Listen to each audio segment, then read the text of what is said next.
Hello मित्रांनो, कसे आहात तुम्ही? आज मी तुम्हाला एक कबुतरांची आणखीन पक्षी पकडणाऱ्याची गोष्ट सांगणार आहे. एका गावामध्ये एक झाड होतं. त्या झाडावरती खूप सारे कबूतर राहायचे. एक दिवस काय झालं की त्या गावामध्ये एक पक्षी पकडणारा आला. त्या पक्षी पकडणाऱ्याने काय केलं की त्या झाडाच्या खालती आपलं जाळ बिछवलं. आणखीन त्या जाळावरती त्यांनी खूप सारं धान्य टाकलं. गहू टाकलं, त्याच्यानंतर ज्वार टाकली. आणखीन तो झाडाच्या आड लपून पाहू लागला की पक्षी ते धान्य खायला येतात, आणखीन त्या जाळ्यामध्ये कसे फसतात. मग आता काय झालं की झाडावरच्या कबुतरांनी पाहिलं की खालती खूप सारं धान्य पडलेलं आहे. मग आता तर एक एक कबूतर करून जो आहे तो तिथे धान्य खायसाठी झाडावरतून खालती उतरायला लागला. आणि जो धान्य खायला गेला तो त्या जाळ्यामध्ये फसू लागला. असं करता करता खूप सारे कबूतर जे आहे ते त्या जाळ्यामध्ये फसून गेले. आता तो पक्षी पकडणारा मनुष्य वाट पाहत होता की आणखीन काही पक्षी खालती उतरतील, आणखीन काही कबूतर खालती उतरतील, आणखीन ते आपल्या जाळ्यामध्ये फसतील, म्हणजे आपण सगळ्यांना पिंजऱ्यामध्ये बंद करू. तर वरती झाडावरती एक खूपच हुशार कबूतर बसलेला होता.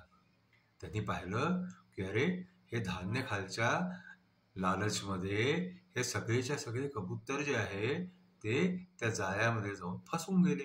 आता ते कबूतर उडायचा प्रयत्न करू लागले, पण त्यांना काही उडता येईना.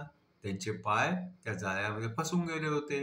आणि प्रत्येक जण जो आहे तो उडायचा आपापला वेगळा वेगळा प्रयत्न करून राहिला होता. तर त्या झाडावरती बसलेला जो हुशार कबूतर होता त्यांनी काय केलं की तो आपल्या मित्रांना म्हणाला की अरे, असा वेगळा वेगळा जोर लावण्यापेक्षा तुम्ही सगळे मिळून एकदम जोर लावा. तुम्ही सगळे एकदम जाळं उचलून उडायचा प्रयत्न करा आणि एकदम जोर लावा सगळेजण. तर त्या कबुतरांनी ऐकलं. आणखीन त्या सगळ्या कबुतरांनी एकदम जोर लावला. आणखीन सगळी शक्ती आपली एकवटून जी आहे त्यांनी उडायचा प्रयत्न केला. जसं त्यांनी उडायचा प्रयत्न केला तसं ते जाळ्या सुद्धा सगळेच्या सगळे कबूतर एकदम आकाशामध्ये उडायला लागले. आता तो दुसरा पक्षी जो होता ना, हुशार पक्षी, तो सुद्धा त्यांच्या बरोबर उडायला लागला. मग आता ते पक्षी विचारायला लागले की आता आपण काय करायचं, कारण तो जो पक्षी पकडणारा होता ना तो सुद्धा त्यांच्या मागे मागे पळू लागला. त्यांनी पाहिलं की अरे, हे तर आपलं जाळच घेऊन उडाले, म्हणून तो त्यांच्या मागे पळायला लागला. तर बाकी त्याच्या सगळ्या कबुतरांनी त्याला विचारलं, त्या हुशार कबुतराला, की आता काय करणार, आता कुठे जायचं, आता या जाळ्यातून बाहेर कसं निघणार. तर तो कबूतर म्हणाला की तुम्ही मुळीच चिंता करू नका, टेन्शन घेऊ नका. माझे काही मित्र आहे, त्या मित्रांकडे आपण चलूया.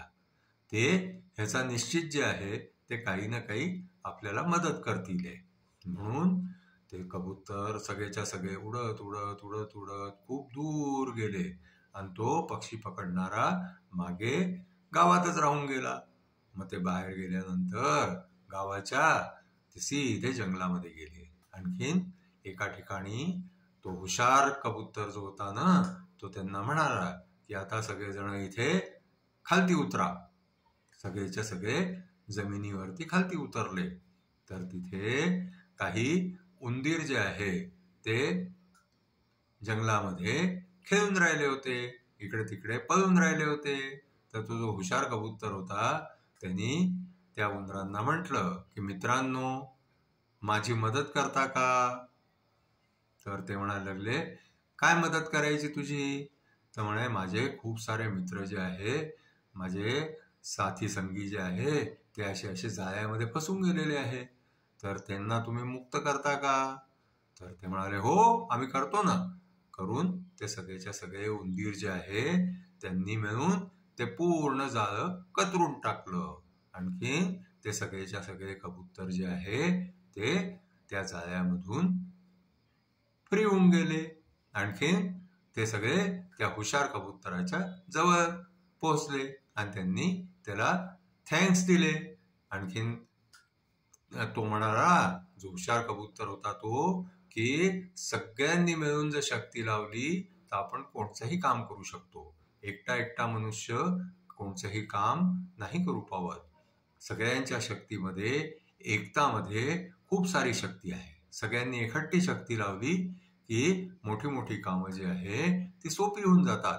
आता पुढच्यापासून लक्ष ठेवा की असं काहीही संकट आलं की सगळ्यांनी मिळून एकदम प्रयत्न करायचा आणि त्या संकटातून बाहेर यायचं.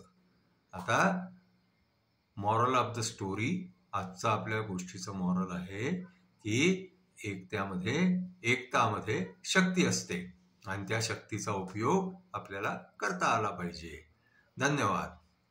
आता आमची ही गोष्ट तुम्हाला जर पसंत आली असेल तर आमच्या चॅनलला लाईक करा, शेअर करा, आणखीन सबस्क्राईबही करा. थँक्यू.